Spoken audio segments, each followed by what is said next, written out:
this time yet another figure coming to me from fellow YouTuber and good friend Aether69, and that is Cyclops from Series 3, the Jim Lee version. And we'll take a quick look at the back of the package here, so you can see the write-up on Cyclops. The other figures in this wave. And still looking for Gladiator. Now, Cyclops, it just comes with his stand, with his name and number of the figure that he is in the series. And that's it. But he really doesn't need anything else. It's a nice sculpt. He's got lots of definition in his abs and his pectorals and all over. Very nice paint job with some little detailings in the crevices just to sell it. There are some paint issues that I have with the figure, and it's in his face. You can see part of his mask here has been globbed over by the face flesh color. Other than that, it is pretty nice. Strange choice for the you notice in the feet here, both the bottom of the leg and the foot are molded in yellow, but for some reason there's a blue plastic on the joint, which is kind of annoying. Also annoying are the little plastic strappies that Jim Lee loves to put on all his characters. You can see at the boots here, they just are continuously being pushed up, and you gotta continuously pull them down. That's both sides are like that. The thighs, to a lesser extent, when they came in the package, they were pretty high up, and I had to push them down just so I could use the articulation point there. Just keep that in mind. The most annoying, however, is the belt and shoulder strap here, which I think they've made just a hair too short for the figure.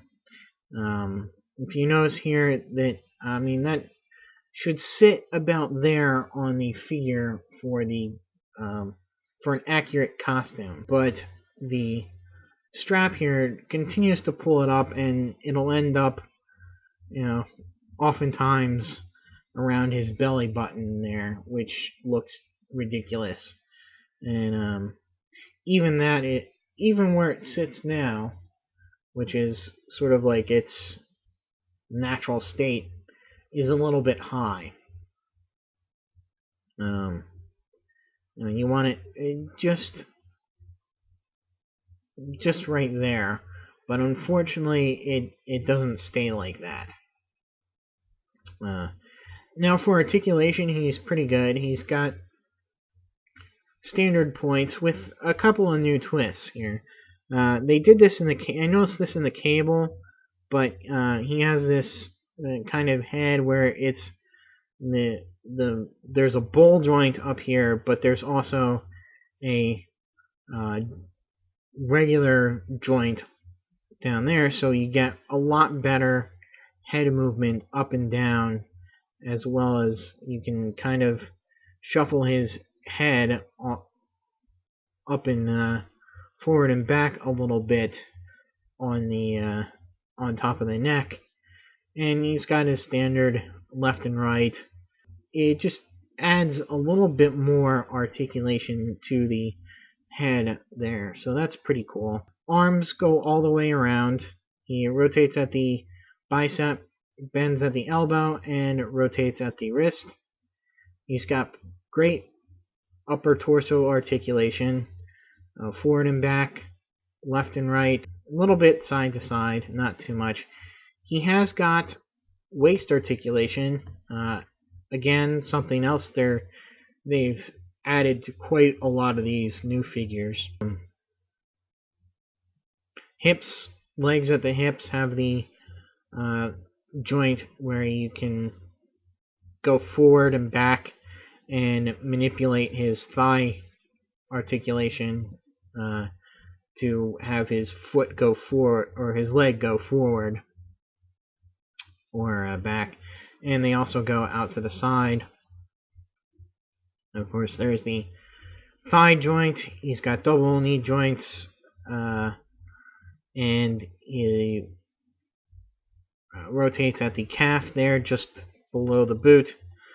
And he's got the neat little ankle joint that is kind of a pivot, kind of a swivel,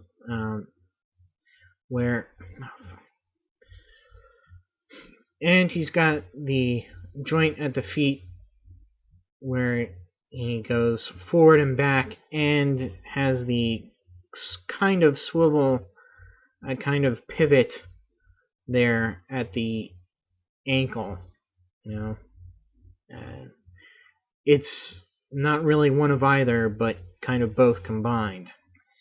A lot of people grew up with this as their version of Cyclops from, well, the 90s cartoon show and the comics at the time. It was a big redesign for the character and lasted quite a few years.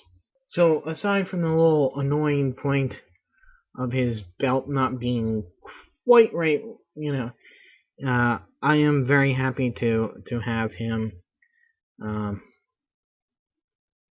and he'll make a great addition to my Marvel Universe X-Men collection. So stay tuned for more Marvel Universe figures, and until my next video, I'll see you.